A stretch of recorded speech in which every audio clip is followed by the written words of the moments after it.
कर्पूरगौरं करुणावतारं संसारसारं भुजगेन्द्रहारं सदा वसन्तं हृदयारविन्दे भवं भवानी सहितं नमामि, भवं भवानी सहितं नमामि। मेष राशि वालों के लिए अगस्त का अंतकाल देखें तो उसमें नई ऊर्जा, आत्मविश्वास, आगे बढ़ने के लिए अच्छे अवसर प्राप्त लेके आते दिखाई दे रहा है समय। इस दौरान आपकी मेहनत जो है परिणाम अच्छे लाती दिखाई दे रही है। कुछ काम पीछे से जो अटके दिखाई दे रहे हैं उनको धीरे धीरे गति लाने के लिए समय अनुकूल दिखाई देता है। करियर और व्यवसाय के दृष्टिकोण से देखा जाए तो कार्य क्षेत्र में सक्रियता बढ़ती दिखाई दे रही है। नई जिम्मेदारियां, नए प्रोजेक्ट्स या किसी महत्वपूर्ण व्यक्ति से मुलाकात होने का सुंदर सुयोग बनता दिखाई दे रहा है आपकी राशि के दृष्टिकोण से। व्यवसाय से जुड़े हुए लोगों के लिए ये समय काफ़ी अनुकूल दिखाई देता है, लेकिन कोई बड़ा निर्णय लेने से पहले इस बात का ध्यान रखें कि बहुत ज़्यादा सावधानी बरतने की ज़रूरत है। 26 से 29 अगस्त के बीच में सोच समझ कर ही निर्णय लेना आपके लिए बहुत ज़रूरी रहेगा। किसी प्रकार के रिस्क लेने से थोड़ा बचने का जरूर कार्य करना चाहिए आपको। धन और आर्थिक दृष्टिकोण से यदि ग्रहों का योगायोग इस समय देखा जाए तो आर्थिक स्थिति में सुधार के संकेत मिल रहे हैं। रुका हुआ धन मिलने के योग दिखाई देते हैं। आय का नया अवसर बनता दिखाई देने की संभावना बहुत बढ़िया से बनती दिखाई दे रही, लेकिन घर, परिवार, यात्रा, किसी अचानक कोई वस्तु जो है थोड़ा सा आवश्यक खर्चा बढ़ाने के योग बनाती दिखाई दे रही है। इसलिए थोड़ा खर्चों पर कंट्रोल रखने का प्रयास करें। निवेश करते समय जोखिम वाले कामों से थोड़ा बचें, थोड़ा ध्यान ज़्यादा लगाएं, तब ज़रूरत इस बात की दिखाई देती है ध्यान हटा और कहीं ना कहीं परेशानी फंसी, ऐसा योग बन सकता है। प्रेम और पारिवारिक जीवन के दृष्टिकोण से यदि ग्रहों का योगायोग देखा जाए तो परिवार का वातावरण सुखद दिखाई देता है, अच्छा दिखाई देता है। पुराने किसी मतभेद को दूर करने के लिए बातचीत का रास्ता खुलता दिखाई दे रहा है, तो इसलिए थोड़ा सरलता का जीवन में कहीं ना कहीं पदार्पण कराना ज़रूरी है। प्रेम संबंधों में भावनात्मक नज़दीकियाँ बढ़ने का योग बनता दिखाई दे रहा है। वैवाहिक लोगों के बीच में विशेष तौर पर जीवन साथी का सहयोग मिलने के योग बन सकते हैं, लेकिन अपनी वाणी पर थोड़ा कंट्रोल रखने की ज़रूरत है। थोड़ा आलस्य को त्यागने का प्रयास कीजिएगा और तीखे शब्दों का उपयोग करने से बचना चाहिए आपको। इस बात का मेष राशि वालों को खास तौर पे ध्यान रखें। आपका स्वभाव तुरंत गर्म तुरंत नरम वाला इन दिनों बन सकता है, तो इसलिए थोड़ा बैलेंस रखते हुए कार्य करें, गर्माहट को त्यागने का प्रयास करें। स्वास्थ्य के दृष्टिकोण से सामान्यतः अच्छा दिखाई दे रहा है। भागदौड़ के कारण से थोड़ी थकान और निद्रा की शिकायत, अनिद्रा की शिकायत परेशान कर सकती, थोड़ी कमजोरी महसूस हो सकती है। उसके लिए थोड़ी सी अपनी शक्ति को बढ़ाने का प्रयास करें। खान पान का अच्छा योग लेने का प्रयास करें, मिनरल्स डेफिशिएंसी ना होने दें और अच्छा भोजन लेने से कहीं ना कहीं इन सब चीज़ों को ठीक कर सकते हैं। विशेष संकेत के दृष्टिकोण से यदि देखा जाए, ग्रह नक्षत्रों के दृष्टिकोण से आपकी राशि में कई परिवर्तन के योग बन रहे हैं। बुध परिवर्तन की तरफ जा रहा है। बुध अस्त अवस्था में सूर्य के साथ जो योग बनाएंगे, ये कहीं ना कहीं आपके लिए बुद्धि के अनुसार से कुछ रास्ता खुलता दिखाई दे रहा है, लेकिन बुध अस्त हैं, उनको शक्ति देने की जरूरत पड़ेगी। 21 से 25 अगस्त के बीच में कोई नई योजना, महत्वपूर्ण कार्य को आगे ले जाने के लिए अच्छा समय दिखाई देता है। इस समय को पूरी शक्ति के साथ आपको उपयोग में लाने का प्रयास करना चाहिए। महीने के अंतिम दिनों में कुछ समाचार प्राप्त हो सकते हैं। लंबे समय से प्रतीक्षित कार्यों में पूर्ण करने के सुयोग बनते दिखाई दे रहे हैं। प्रसन्नता मिलने के योग बनते दिखाई दे रहे हैं। आपकी राशि के दृष्टिकोण से देखा जाए तो लाल और केसरिया रंग बहुत शुभ रहेगा आपके लिए। इस रंग का कहीं ना कहीं अपने वस्त्रों में उपयोग करने का प्रयास करें तो आपके लिए बहुत अच्छा रहेगा। शुभ अंक आपके लिए 1 दिखाई देता है, साथ में 9 भी दिखाई देता है, तो इन दोनों अंकों का उपयोग किसी न किसी प्रकार से करना आपके लिए बड़ा कल्याणकारी रहेगा। और ऐसे में सुंदर सावन का महीना चल रहा है और ऐसे में कई सारे सुंदर उत्सव भी आने वाले, राखी भी आने वाली है और सावन के सोमवार भी पड़ने वाले हैं, तो प्रदोष और मंगल पड़ने वाला है। इस समय में कोशिशें करें भगवान शंकर का सुंदर स्तवन करने का प्रयास करें। हनुमान जी के साथ जब मंगल का योग बने तो हनुमान जी का मंत्र जब, हनुमान चालीसा का पाठ भी आपके लिए बहुत शुभ रहेगा।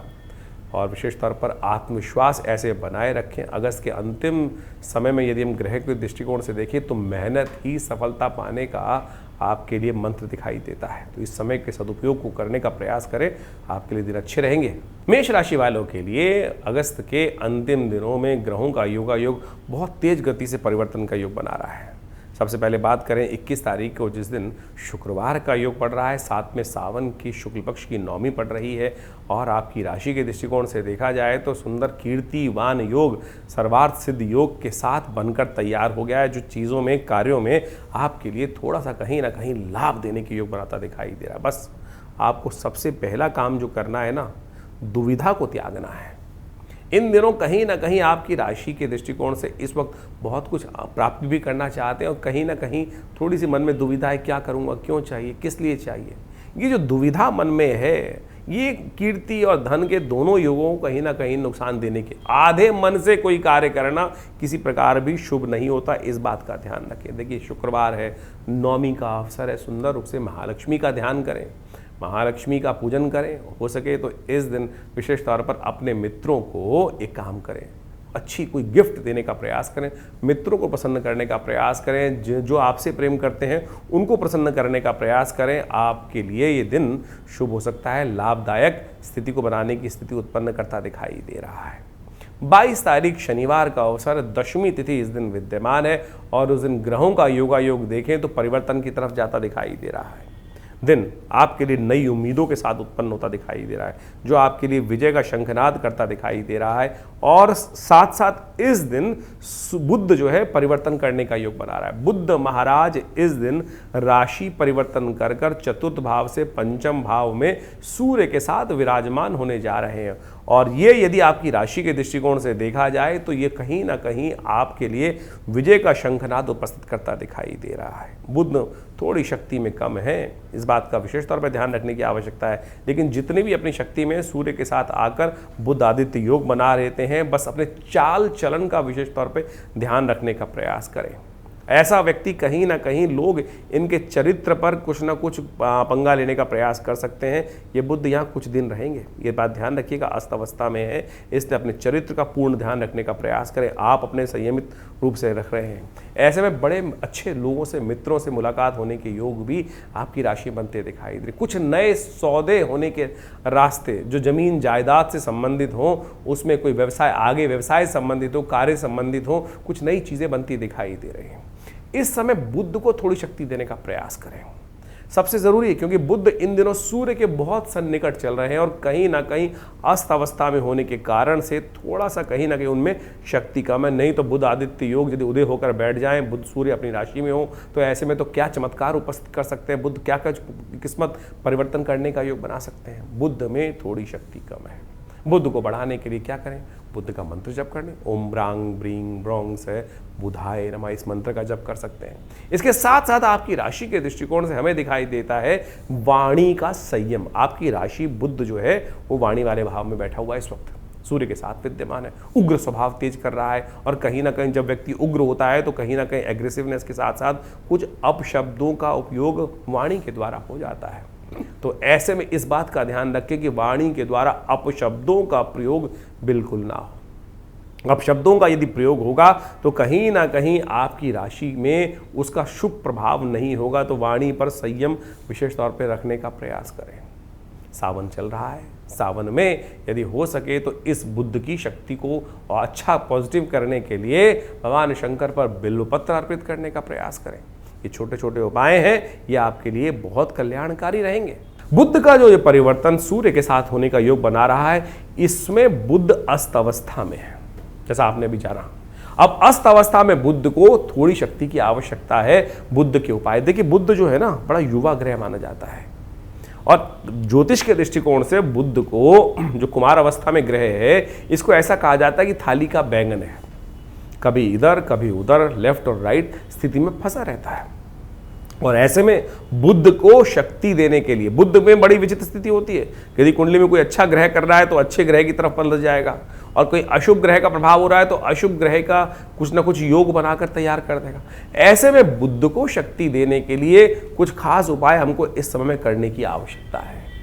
यदि बुध को उन शक्ति देने के लिए कुछ खास उपाय आप लगातार करते रहेंगे तो सत्य माने भगवान की कृपा से आपके लिए बुध का सूर्य के साथ जो अद्भुत योग बनकर तैयार हो रहा है वो कई गुना आपके लिए लाभदायक सिद्ध हो सकता है। बुध आदित्य योग बहुत ही शुभ माना जाता है, सूर्य का बुध के साथ जुड़ना।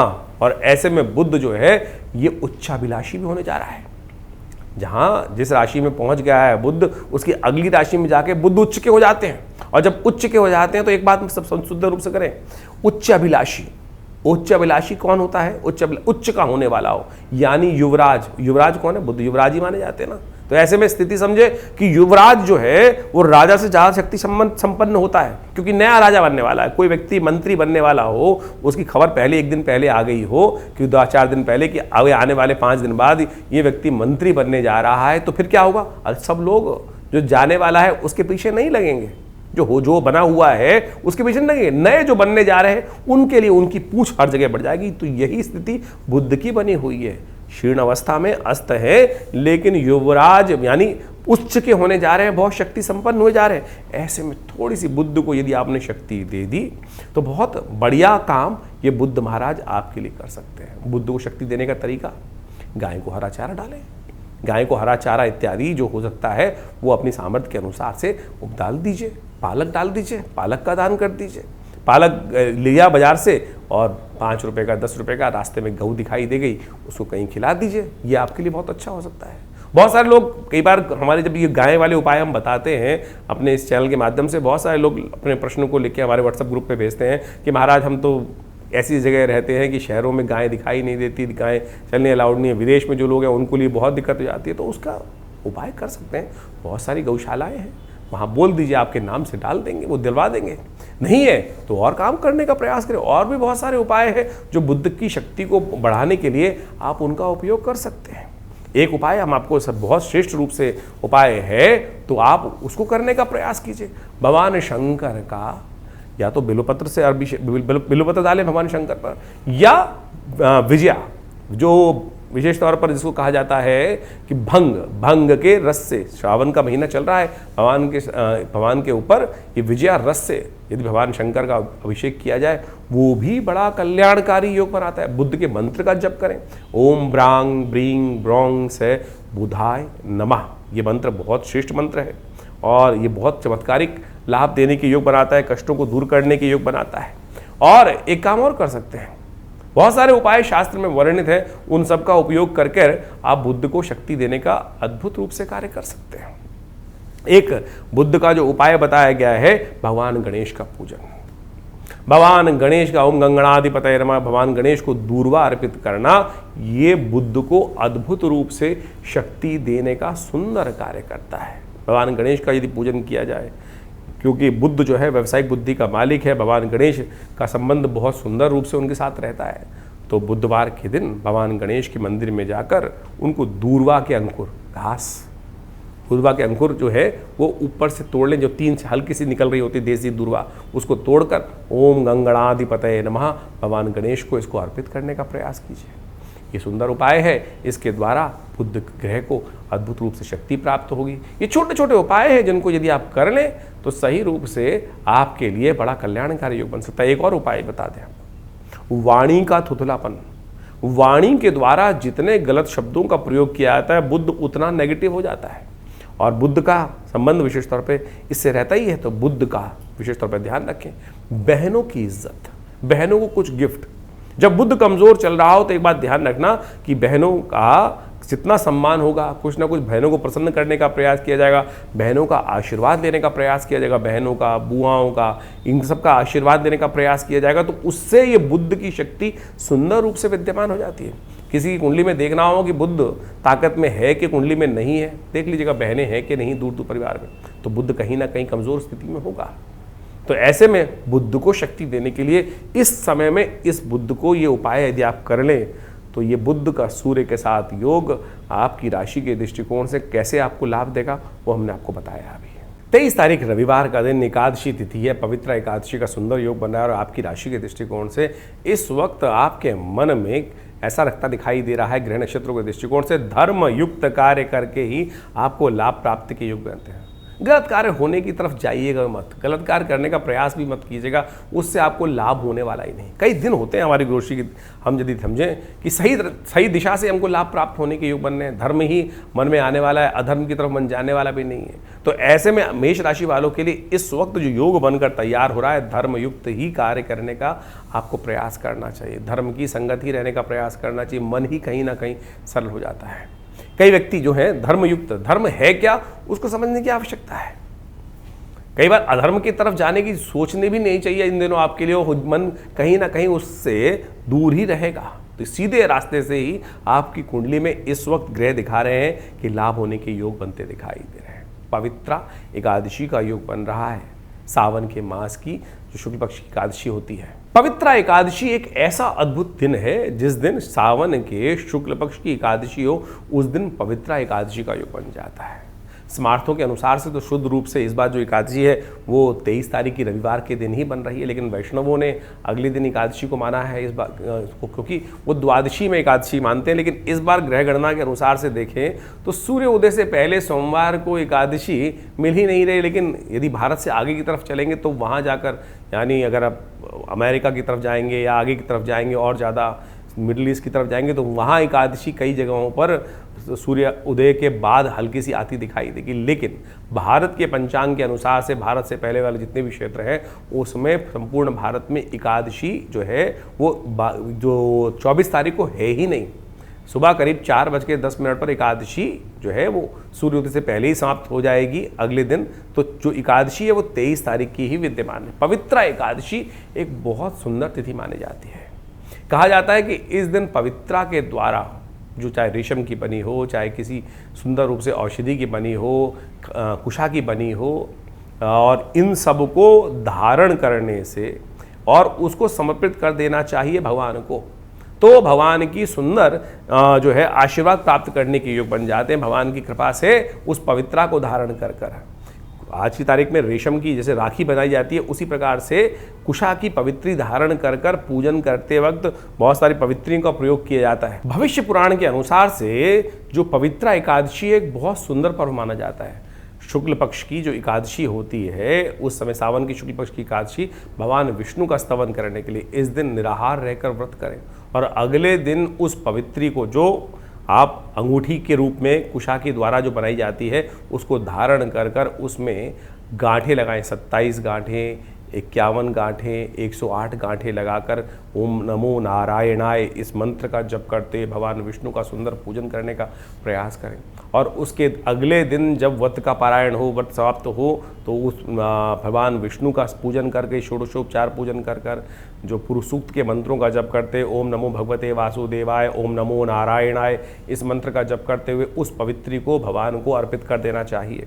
और फिर ब्राह्मण भोजन इत्यादि कराकर, कहा जाता है कि ऐसे में जो जो जीवन में कष्ट चल रहे हो उससे निवृत्ति का सुंदर सुयोग बन जाता है। मेष राशि वालों के लिए 24 तारीख की ग्रह गणना भी समझ लीजिए। सोमवार का अवसर है, सावन का चौथा अंतिम सोमवार है, द्वादशी तिथि युक्त सोमवार है और इस दिन सावन के चौथे सोमवार के दिन मनोकामना पूर्ण करने का एक अद्भुत योग भी बनता है, उसके बारे में बताएंगे। ग्रह नक्षत्रों के दृष्टिकोण से इस वक्त योगा योग जो है वो कहीं ना कहीं 2 धारी योग बनाता दिखाई दे रहा है।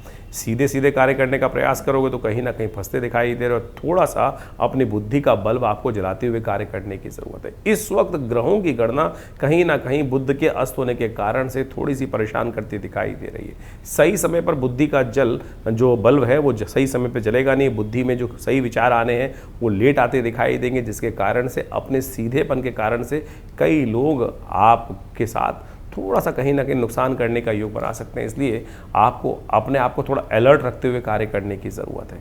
इस वक्त आपकी रोष राशि के दृष्टिकोण से स्वास्थ्य का भी ध्यान रखने की ज़रूरत है। पेट संबंधित रोग कहीं ना कहीं परेशान करने के योग बना सकते हैं, तो सात्विक भोजन करने का प्रयास करें। सोमवार का दिन है, चौथा सोमवार है, भगवान शंकर का पूजन करिए।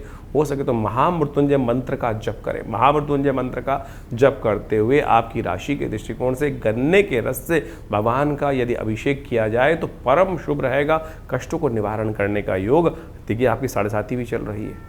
ऐसे में 7.5 को ठीक करने के लिए इस अंतिम सोमवार पर हो सके तो भगवान शंकर का तिलाभिषेक भी करने का प्रयास कीजिए। विवेकानंद योगाश्रम में काफ़ी बड़ा कार्यक्रम रखा गया है। 24 तारीख को सावन का अंतिम सोमवार है और इस पूरे के पूरे सावन के महीने में हमने विवेकानंद योगाश्रम में भगवान शंकर के बड़ा विशाल शिवलिंग है जो आपको सामने दिखाई दे रहा है, उसमें उस पर भगवान का सुंदर पूजन रुद्राष्टाध्यायी के द्वारा सुंदर रूप से नित्यपति पूरे के पूरे सावन के महीनों में रुद्राभिषेक रहा है। और इस सावन के अंतिम सोमवार पर भी पूरा विशाल रुद्राभिषेक का कार्यक्रम आयोजन किया गया है। इसमें भगवान शंकर का दूध से, दही से, घी से, गंगा जल से, जलाभिषेक, तेल से, भस्माभिषेक और अनेक औषधियों के द्वारा जो जो शास्त्र में वर्णित है उन सब के द्वारा भगवान शंकर का सुंदर स्तवन रुद्राभिषेक के रुद्राष्टाध्यायी के मंत्रों से किया जाता है।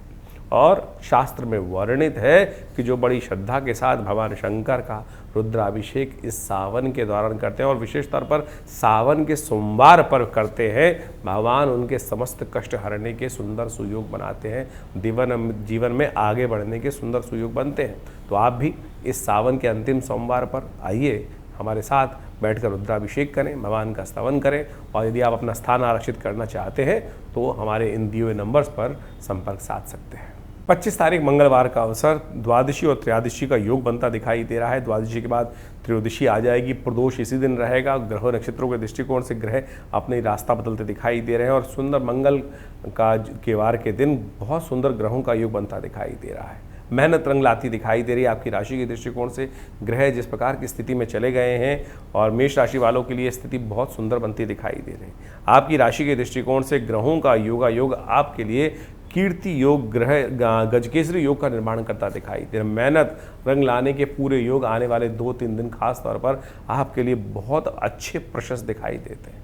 बुध के अस्त होने के बावजूद भी चंद्रमा मंगल के बिल्कुल सामने आकर, बृहस्पति के सामने बिल्कुल आकर विराजमान हो गए हैं और ऐसे में इस बहुत सुंदर योग आपकी राशि में बनता दिखाई दे रहा है। रुके हुए कामों को पूर्ण करने के लिए मेहनत सही रूप से रंग लाती दिखाई दे रही है। तो इस समय में हो सके तो हनुमान जी का सुंदर स्तवन कर भगवान का दही से अभिषेक करने का प्रयास करें।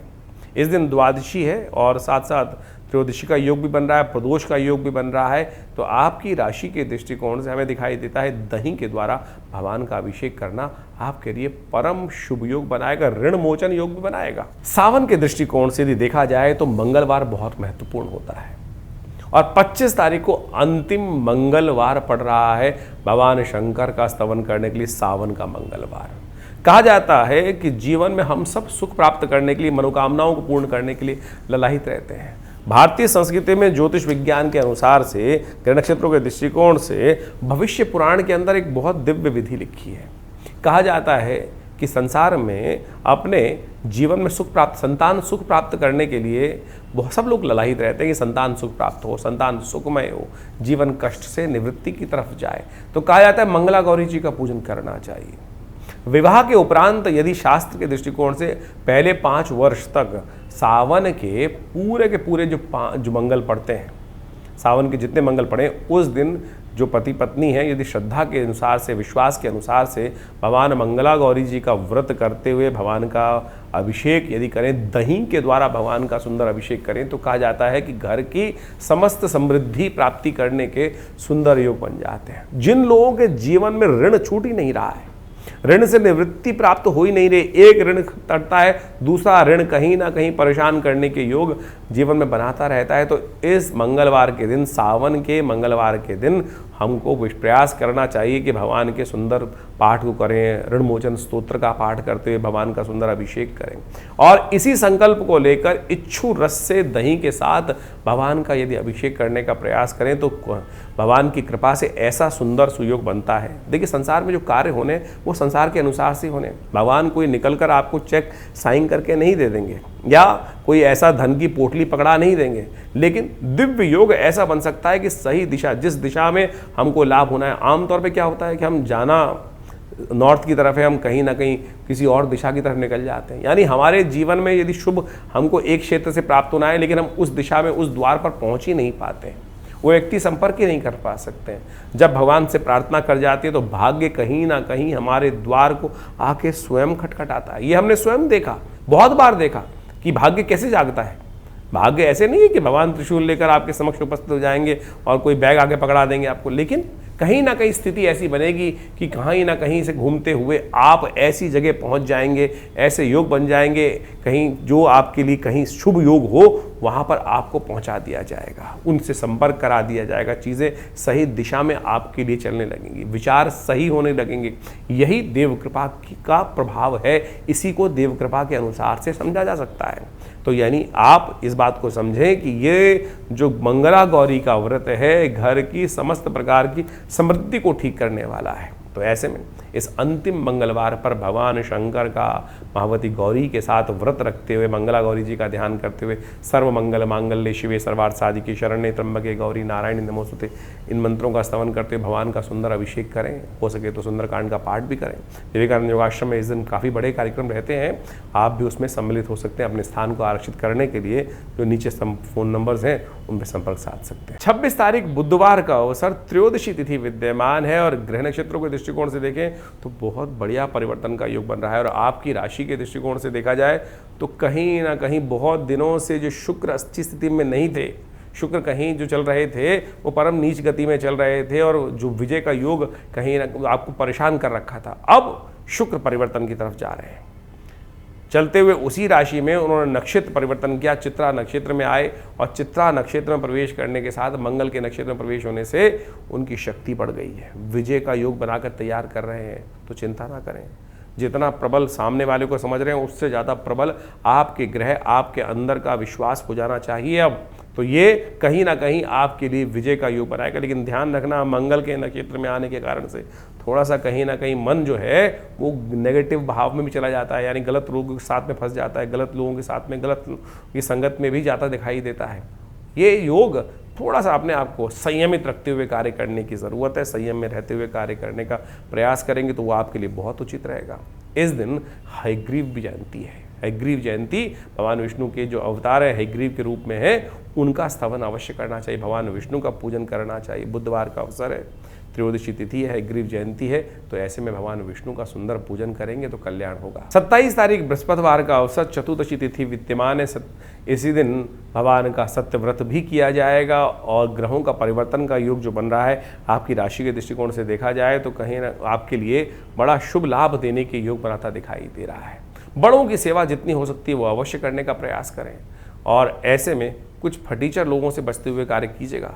गलत लोग हैं, जो उड़ते हुए लोग हैं, कहीं ना कहीं सपने दिखाते हुए लोग हैं, वो जैसे किसी का एनोनिमस कॉल आ गया, फ़ोन कॉल, और वो आपको कहीं ना कहीं नई नई सब्ज़बाग दिखाने लगा, ऐसा कर देते हैं, ऐसा कर देते हैं, ऐसा कर देते हैं। किसी की बातों में ना आए। इस वक्त ग्रह नक्षत्रों के दृष्टिकोण से योग ऐसा बन रहा है कि उम्मीद ज़्यादा जागती दिखाई दे रही है और कहीं ना कहीं कुछ गलत लोग जो हैं वो आपकी राशि में आपके साथ चिपकते दिखाई देंगे। उनसे बचते हुए कार्य करें तो अच्छा रहेगा। शुक्र भी इस वक्त परिवर्तन करके थोड़ी शक्ति में आ रहे हैं। मंगल का योग जिस प्रकार का बना हुआ है वो कहीं आपको दुस्साहस करने की तरफ प्रवृत्त ना करते, तो ऐसे लोगों से बचते हुए कार्य करने की ज़रूरत है। बृहस्पतिवार का अवसर है, सत्य व्रत है। इस दिन सबसे श्रेष्ठ उपाय जो रहेगा वो भगवान सत्यनारायण की पूजा ही रहेगी। भगवान सत्यनारायण का इस सावन के महीने में भगवान विष्णु का ध्यान करते हुए, शंकर जी का ध्यान करते हुए ओम नमो नारायणाय इस मंत्र का जप करते हुए सत्य व्रत किया जाए। थोड़ी देर चंद्र की दृष्टि जो है रोशनी में अवश्य ध्यान किया जाए, भगवान का के साथ में भ्रमण किया जाए तो वो बड़ा कल्याणकारी आपके लिए रहेगा। 28 तारीख का दिन शुक्रवार का अवसर है, पूर्णिमा तिथि विद्यमान है और इस दिन है श्रावणी, इस दिन है रक्षाबंधन। ग्रह नक्षत्रों के दृष्टिकोण से यदि ग्रहों का प्रभाव आपकी राशि के अनुसार से देखा जाए तो धीरे धीरे रे मना धीरे सब कुछ आनंद का पर्व है और ये विश्वास का पर्व है। ऐसे में ग्रह नक्षत्र जो होते हैं वो कहीं ना कहीं आपकी राशि के दृष्टिकोण से परिवर्तन की तरफ जाते हैं। महापर्व का समय है। इस समय में जो श्रावणी, भारतीय संस्कृति में श्रावणी अपने आप में बड़ा उत्सव माना जाता है। आज तो खाली राखी के रूप में विद्यमान है। यदि ग्रह नक्षत्रों के दृष्टिकोण से देखें तो आपके ग्रह परिवर्तन की तरफ जा रहे हैं और ये बड़े शुभ रास्ते आपके लिए बनाते दिखाई दे रहे हैं। इस समय का लाभ आपको लेना चाहिए, संपर्कों को बढ़ाने का प्रयास करना चाहिए और वो संपर्कों से आगे आने समय में आपके लिए लाभ के रास्ते अवश्य खुलते दिखाई देंगे। श्रावणी का पर्व भारतीय संस्कृति में बड़ा महत्वपूर्ण है। श्रावणी हो गया, रक्षाबंधन हो गया, गायत्री जयंती भी इसी दिन होती है और कहा जाता है कि जीवन में हमारी बहुत सारी मनोकामनाओं को पूर्ण करने के लिए श्रावणी पर्व जो है बड़ा कल्याणकारी योग बनाता है।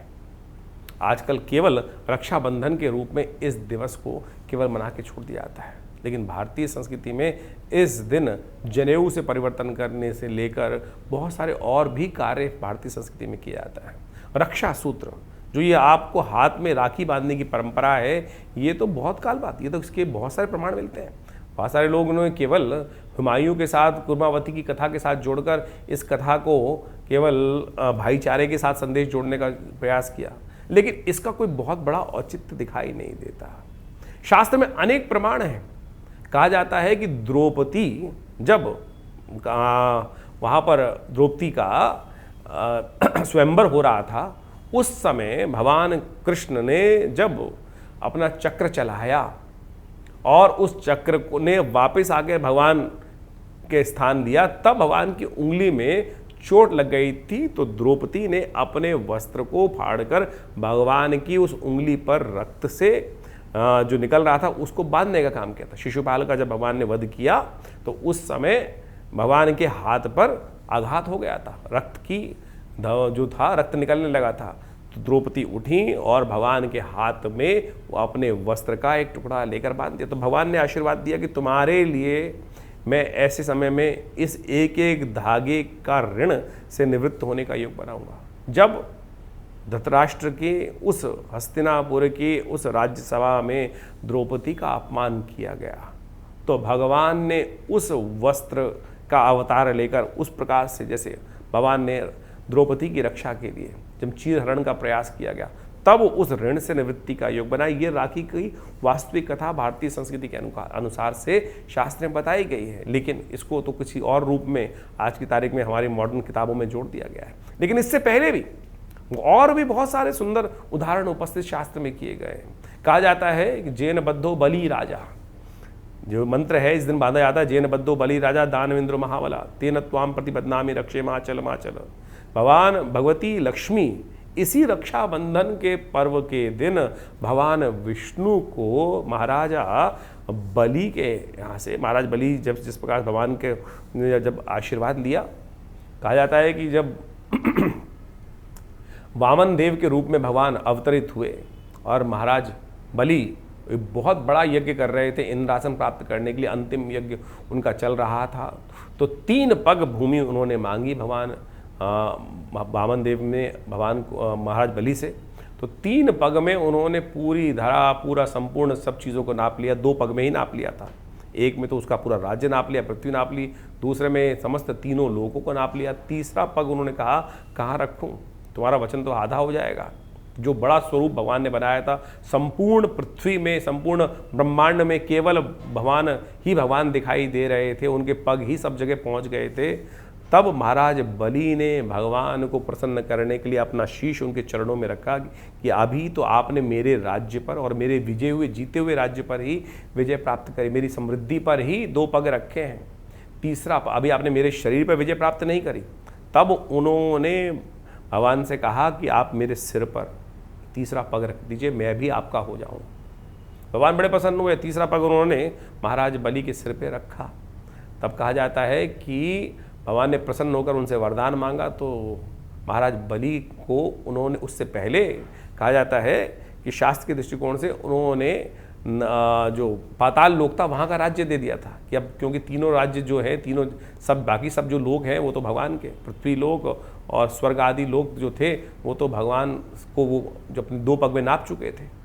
तो पाताल लोक में जाके राज्य करने को उनको अमरता का वरदान प्राप्त हो गया कि हमारे यहाँ जो शास्त्र में मंत्र आया है अष्ट चिरंजीवी का, अश्वत्थामा बलिर्व्यासो हनुमानश्च विभीषणा, तो महाराज बलि उस दिन से अमर हो गए भगवान के आशीर्वाद से और पाताल में जाके राज्य करने लगे। तब उन्होंने एक आशीर्वाद भगवान से मांगा कि मैं जब भी सुबह प्रातः उठूं तो आपके दर्शन सबसे पहले करूं। तो कहा जाता है भगवान विष्णु उस दिन से महाराजा बलि के द्वारपाल बन गए।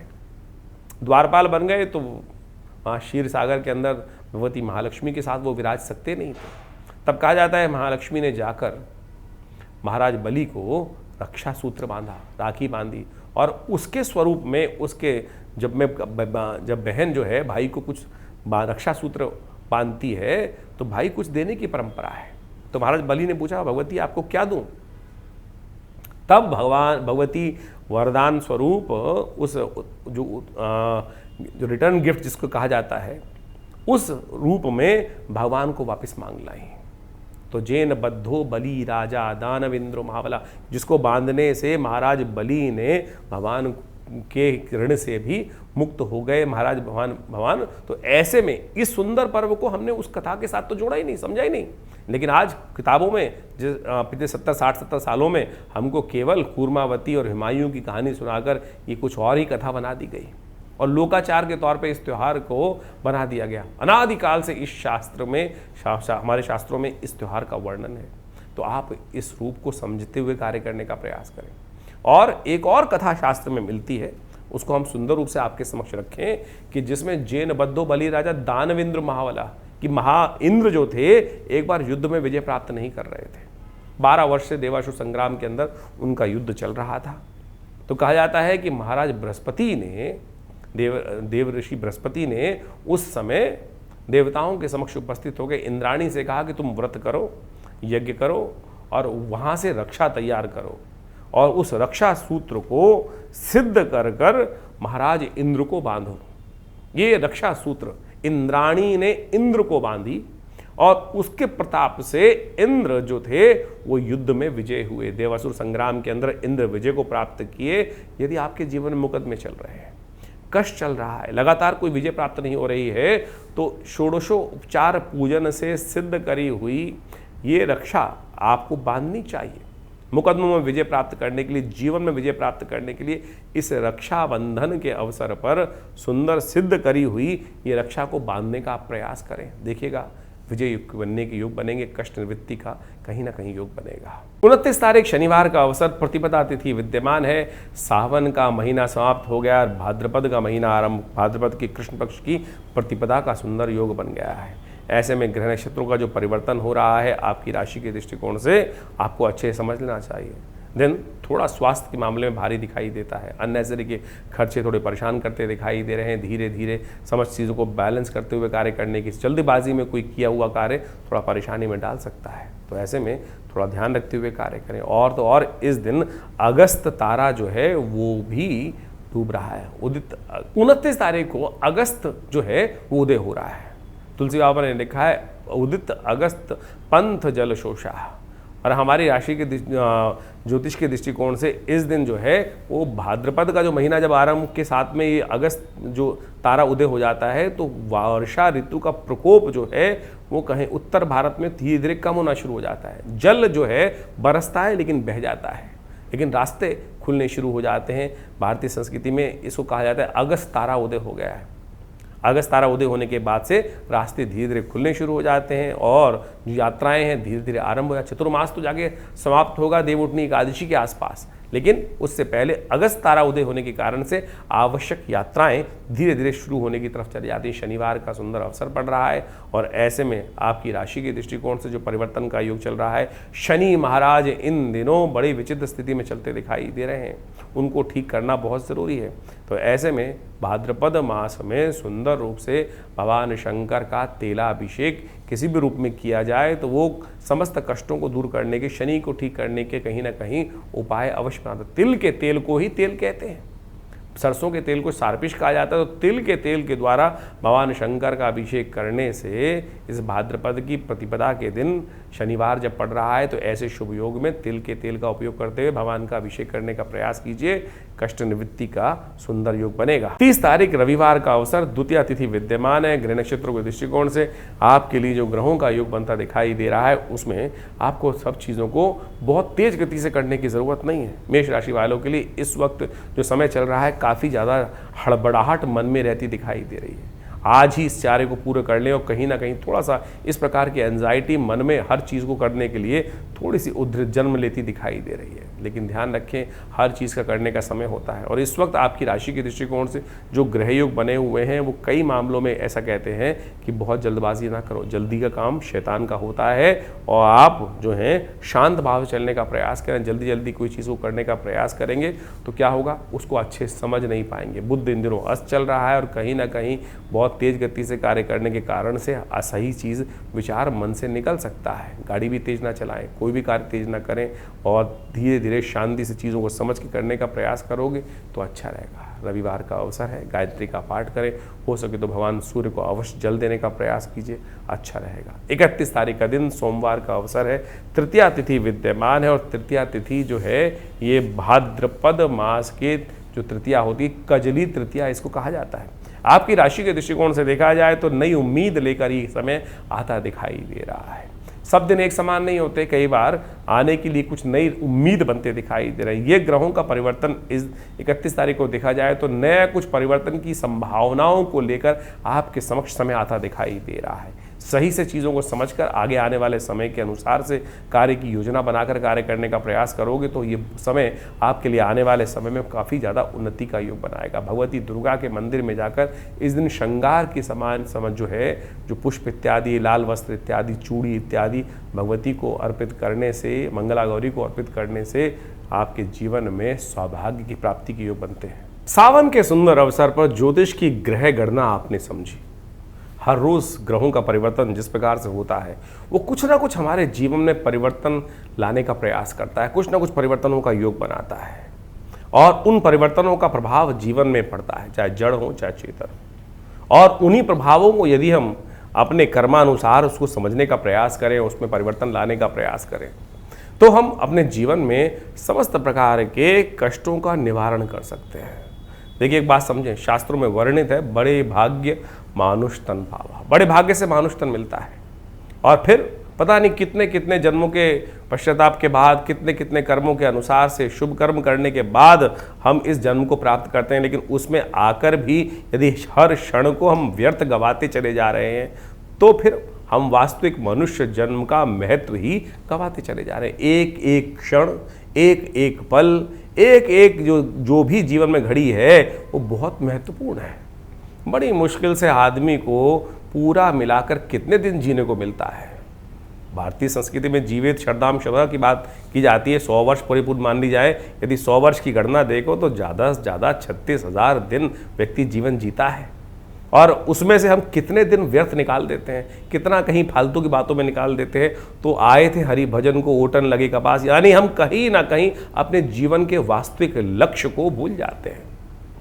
हम इस जीवन के वास्तविक लक्ष्य को समझें और समय का सदुपयोग करने का प्रयास करें। ज्योतिष विज्ञान का सृजन इसीलिए शास्त्रों के अनुसार से किया गया है मुख्य, जिससे लोग अपने समय को पहचान सके, समय के अनुसार से जो कष्ट है उसका निवारण करने का मार्ग पहले ही निकाल सकें। इसलिए भारतीय ज्योतिष विज्ञान को अध्यात्म विज्ञान के साथ जोड़ा गया। हमारा पंचांग, हमारे पुराणिक कथाएं जितनी भी हैं वो हमारा इतिहास है, वो टेस्टिमनीज हैं, वो वास्तविक तौर पर उसको हमें रहस्य समझना चाहिए। आमतौर पे ज्योतिष की जो गणनाएं हैं वो प्रत्यक्ष रूप से आपके जीवन में घटने वाली घटनाओं से आपको अवगत करा देती है, लेकिन उस भार से कैसे बचे जो हमारे कर्म के अनुसार से हमारे साथ जुड़ जाता है। शास्त्र कहता है अवश्यमेव भुक्तव्यम कृतम कर्म शुभाशुभम। और ज्योतिष का जो जन्मपत्री है, जो काल गणना है, वो जो लेखा जोखा खाका है, बैलेंस शीट है, वो आपके जन्म के साथ जो बंध के आती है वो ये दिखाती है कि आप पूर्व जन्म में, किस जन्म में क्या कुछ करके आए हैं और उसके अनुसार, कर्मानुसार आपको आने वाले समय में क्या कुछ प्राप्त होने के योग बनने वाले हैं और उसमें आप परिवर्तन कैसे कर सकते हैं। अभी सावन का सुंदर महीना चल रहा है, भगवान की अनन्य श्रद्धा के साथ उनका रुद्राभिषेक, जो भी पूजन पाठन यदि हम करें श्रद्धा के अनुसार से, सत्य माने एक से एक विचित्र घटनाएं जीवन में घटती हैं। उन कर्मों के प्रयास से, उन कर्मों के अभ्यास से, उन सशुद्ध शास्त्र के अनुसार से, उन विधियों का पालन कर कर हम अपने दुष्कर्मों को पुण्य कर्म में परिवर्तित कर सकते हैं। इसमें कोई अतिशयोक्ति नहीं है। भावी वेद सके त्रिपुरारी और टेस्टिमनीज के तौर पर पौराणिक जितनी कथाएं हैं वो शास्त्र में वर्णित है। ये शास्त्र में जो पुराण के अंदर जो कथाएं आती है, लोग तथाकथित तौर पर उसका उपहास आज की तारीख में बहुत सारे लोग उड़ाने का प्रयास करते हैं, लेकिन उन कथाओं के माध्यम से उन व्रतों का, उन विधानों का जो वर्णन शास्त्रों में मिलता है, हमको उसके रहस्य में जाना चाहिए। केवल कथा सुनने से तो विश्वास जागेगा, लेकिन विश्वास जाकर उस व्रत को करने से तब जाके पुण्यों का उदय होगा। हम तो केवल कथा, सत्यनारायण की कथा सुनने बैठते हैं, केवल सत्यनारायण की कथा सुन ली केवल, और उसके बाद तो उसमें किया ही नहीं। अब रक्षाबंधन का पर्व इतने सुंदर रूप से अभी आया और रक्षाबंधन के पर्व पर क्या किया था इंद्राणी ने, किस प्रकार से 12 वर्ष से लगातार युद्ध चल रहा था, 12 वर्ष से लगातार युद्ध चल रहा था और उस युद्ध का कोई निर्णय नहीं निकल रहा था। तब बृहस्पति देव उपस्थित हुए, इंद्राणी से कहा इस युद्ध को समाप्त करने के लिए, इंद्र को विजय दिलवाने के लिए आप रक्षा सूत्र सिद्ध करें। और पूरे विधान से उस रक्षा सूत्र को सिद्ध कर कर इंद्राणी ने अपने संकल्प के द्वारा उस रक्षा सूत्र को इंद्र को बांधा। इंद्र को बांधा। ये सत्य संकल्प शास्त्र के अंदर जो कथा वर्णित मिलती है उसमें कोई भविष्योत्तर पुराण के अंदर इस वर्णन को साफ साफ कहा गया है, ये घटना को साफ साफ वहां वर्णित किया गया है। और उसके बांधने के प्रभाव से असुरों पर देवताओं ने विजय प्राप्त करी। आज की तारीख में हम केवल बहन की रक्षा के लिए रक्षाबंधन को बांधकर छोड़ देते हैं, लेकिन ये रक्षा सूत्र को मंत्र से सिद्ध कर कर, पूर्ण विधि का पालन कर कर आमतौर पर इसको बांधा जाता था पूरे वर्ष की में रक्षा के लिए। जीवन में मुकदमे चल रहे हैं, अनेक के बाद एक के बाद शांत नहीं हो रहे हैं और वर्षों हो गए हैं हमारे जीवन में उस कष्ट को चलते हुए। यदि पूर्ण श्रद्धा के साथ व्रत करते हुए, पूर्ण पंचोपचार षोडशोपचार पूजन कर कर उस रक्षा सूत्र को भगवान के मंत्रों से सिद्ध कर कर जातक के हाथ में बांध दिया जाए तो सत्य माने वो रक्षा भी होती है, विजय के योग बनते हैं। ये शास्त्रों पुराणों में जो वर्णित है गलत नहीं है। तो इसको पूरी तरह से ये रक्षा सूत्र हुआ। अब रक्षा सूत्र में लोग केवल गणना करके आज की तारीख में कोई चांदी की बांध रहा है, कोई बड़े से बड़ी महंगी चीज बांध रहा है, लेकिन उसमें मंत्र तक नहीं है। मंत्र तो क्या है? जेन बद्धो बली राजा दानविंद्रो महाबला तेन त्वाम प्रतिबद्धनामि रक्षे माचल माचल। तो इस प्रकार से ये जो शुद्ध रूप से इससे पहले इसको सिद्ध करें, व्रत करें। आमतौर पे धारण करते वक्त आज की तारीख में जो बहनें भाइयों को बांधती हैं कि जल नहीं पीना है, केवल इतने से करने से कुछ हो जाएगा क्या? उससे पहले पूजा पाठ कर कर उसको सिद्ध करके, वो तो सामने ही प्लास्टिक से खोल कर निकाल कर और फिर धागा बांध दिया जाता है। धागा रक्षा सूत्र नहीं है। और तो और आज की तारीख में राखी आ गई है, राखी के नाम से चाइना से बनी हुई चीजें।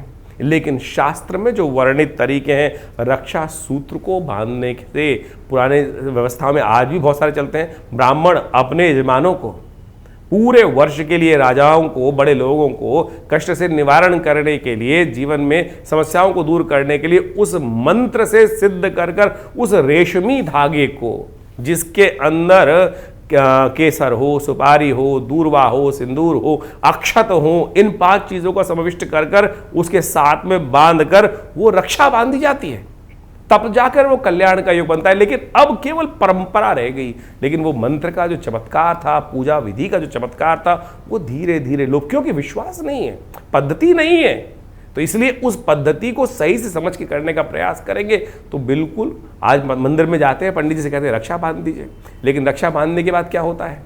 रक्षा बांधने के बाद आप शौच गए, शौच जाने के बाद किसी के सूतक काल में भी चले गए, तो वो सूतक जो बंधा हुआ धागा है वो तो निस्तेज हो गया, वो तो निस्तेज हो गया। अब सूतक वाली जगह में जाकर शौच के अपवित्र हाथों से आप उसी को आपने धो लिया, उसको धारण कर लिया, तो फिर वो पूजा पाठ वाली चीजें, इसी प्रकार से अंगूठी इत्यादि भी जो आपने धारण कर रखी है, नहीं तो शौच इत्यादि में जाकर अंगूठी उतरती नहीं किसी की, और फिर वो उसी से अशुद्ध हो जाती है। अब मंत्र से सिद्ध करी हुई कोई अंगूठी होगी, कोई सूत्र होगा, तो फिर वो कहाँ पवित्रता का कार्य कर पाएगा? इसका पूरा विधान शास्त्र में वर्णित है, पवित्रता के साथ चलता है और सूतक का ध्यान करते हुए, अपवित्रता से बचते हुए तब इन पूजा पाठों की चीज़ों को यदि उपयोग करने का प्रयास करेंगे तो फिर वो चमत्कार वास्तविक तौर पर दिखाने का सुंदर सुयोग बनाती है। तो इस रक्षाबंधन इत्यादि जितने पर्व हैं, इन सब के अंदर जो जो चीज़ वर्णित है, तो आप उनका शुद्ध रूप से कार्य करने का प्रयास करें। जीवन में अनेक समस्याओं को दूर करने के लिए शास्त्र में अनेक उपाय समय समय पर शास्त्रों में, पुराणों में वर्णित है। उन पर आवश्यकता है सही से शोध करने की। हमने बहुत सारे कार्य इस समय में विवेकानंद योगाश्रम में लगातार इस चैनल के माध्यम से भी आपको अवगत कराते रहते हैं, और बहुत सारी पुस्तकें इन सब चीज़ों में आश्रम की द्वार की तरफ से प्रकाशित की गई है। वो समय समय पर आपको हम दिखाते भी रहते हैं, बहुत सारे मुद्रा विज्ञान पर, बहुत सारे और विषयों पर, जैसे ये क्या, क्यों, कैसे और कब, और इसके साथ ही चमत्कारी योग मुद्राओं के द्वारा कैसे विभिन्न रोग ठीक कर सकते हैं, ये हम आपको कई बार मुद्राओं के माध्यम से बताते हैं। जैसे कान में दर्द है, ये शून्य मुद्रा 3 मिनट करके तो देखिए, कान में होने वाली जो यहाँ तक की जो आवाज़ भी है, टेनाइटिस जैसे रोग भी इस मुद्रा के अभ्यास से ठीक हो जाते हैं। हृदय रोग के लिए ये मृत संजीवनी मुद्रा, किसी को नींद नहीं आती, इंसोम्निया है, स्ट्रेस है, बहुत सारी बीमारी, उसके लिए ज्ञान मुद्रा। ये छोटी छोटी मुद्राओं का अभ्यास यदि आप नित्यपति करें तो इसके ऊपर भी बहुत सारी पुस्तकें बहुत समय से प्रकाशित आश्रम से की जा रही हैं। सपने आते हैं आपको, सपनों के बारे में लोग इतना भयग्रस्त हो जाते हैं कि पता नहीं सपनों में देख लिया तो क्या उसका प्रभाव होगा। कई तो ऐसे फोन आते हैं कि दिन में साहब ऐसा जलता हुआ देख लिया, ऐसा कुछ और देख लिया। दिन में सपनों का क्या औचित्य भी है कोई? तो उसके लिए उन समस्त प्रश्नों का निवारण करने के लिए किस स्वप्न का क्या प्रभाव होगा, उस दुष्स्वप्न को दूर करने के लिए किस प्रकार से कार्य किया जाए, तो क्या कहते हैं सपने, ऐसी पुस्तक का प्रकाशन आश्रम की तरफ से किया गया है। इसके अलावा ऐसी बहुत सारी करीब करीब 50 की किताब पुस्तकें आश्रम की तरफ से प्रकाशित की गई हैं। पूरा हॉस्पिटल है जो योग प्राकृतिक चिकित्सा आयुर्वेद के क्षेत्र में कार्य कर रहा है। नित्य प्रति आश्रम पे 8 घंटे यज्ञ चलता है। भगवान की कृपा से आप सब लोग उसमें कई कार्यक्रमों में सम्मिलित हो सकते हैं। हर रविवार को सुबह वाले कार्यक्रम में, मंगलवार को शाम को सुंदरकांड के अंदर, और नित्य प्रति विभिन्न कार्यक्रमों में जो समय समय पर चलते हैं उसका निमंत्रण हम आपको देते ही रहते हैं। तो वास्तविक तौर पर हमारे शास्त्रों की वैज्ञानिक विधियों को समझने का प्रयास करें। अब महामृत्युंजय मंत्र के बारे में ऐसी भ्रांति पूरे संसार में हो गई है। बहुत सारे लोगों से पूछो, आप लोग जन्मपत्री दिखाते हैं, कई बार हम पूछ लेते हैं भैया कौन से मंत्र का जप कर रहे हो, तो कोई बताता है महामृत्युंजय मंत्र का जप करें, कई कहते हैं सुनाओ। तो जब वो सुनाते हैं तो वो कोई भी मंत्र जिस प्रकार से बोल दिया जाता है अशुद्ध कैसे करेगा काम। मंत्र वास्तविक तौर पर तभी कार्य करेगा जब उसका शुद्ध उच्चारण हो। आमतौर पे जो महामृत्युंजय मंत्र के नाम पर त्र्यंबकम यजामहे सुगंधिम पुष्टिवर्धनम, इसी को कह के सुना देते, बोले महामृत्युंजय मंत्र हो गया है। ये मृत्युंजय मंत्र है, त्र्यंबकम यजामहे सुगंधिम पुष्टिवर्धनम। ये यजुर्वेद के संहिता के अंतर्गत आया मंत्र है। इसका जो महामृत्युंजय है वो वशिष्ठ जी के द्वारा बनाया गया है। फिर वो कैसे कार्य करेंगे? गायत्री मंत्र तक तो लोग अशुद्ध उच्चारण करते हैं। मंत्र का उच्चारण, जिह्वा का व्यापार जब तक शुद्ध नहीं होगा, सही नहीं होगा, विधि का पालन नहीं होगा, तब तक ये मंत्र अपना चमत्कार कैसे दिखाएंगे। कोशिशें करें इन समस्त विधियों को सही से समझें और पवित्रता का ध्यान रखें। जो हमारे शास्त्र में वर्णित चीज़ें हैं कहीं कपोल कल्पित नहीं है, कहीं अतिशयोक्ति नहीं बताई गई है, लेकिन यदि पूर्ण विधि का पालन किया जाए तभी वो कार्य करके दिखा सकते हैं, नहीं तो वो कार्य नहीं होगा।